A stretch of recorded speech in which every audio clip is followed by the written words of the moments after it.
संतोष भैया का करत रह? ए मदद नहीं देखा ना ये बहु बोले बानी ये तोरी बोले बानी मदद नहीं आई हरिन महाराज बालो सब आई चोर गइल बालो वही लोग के छोड़ दल बानी हम बतलावा ना भैया ई हरना लेकर चरल ह।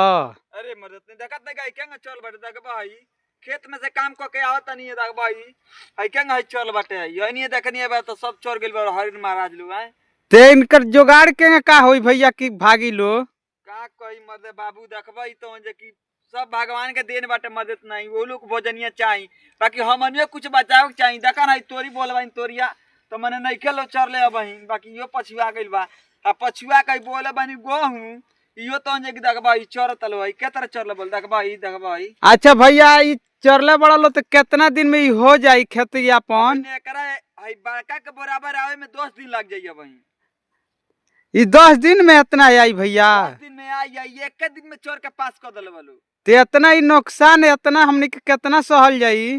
का कइला मदद नहीं अब बुझाता कि राती का मोड़ई बना के बाबू ये जा रहे का पड़ी वो लोग का रखवारी करे के पड़ी तब न होई। ठीक बा भैया तो मड़ई बना के रहल जाई हमनी के दोनों भाई। हां ये जा रहल जाई देखा त केंगा चर गेल बोले देखबा भाई। अच्छा ते लोग का पहरा कइल जाई का भैया? हां बीने राती से नहीं आज भर चोर ले लो बीने तनी मोड़ई बना के ये जा रहल जाई हमनी।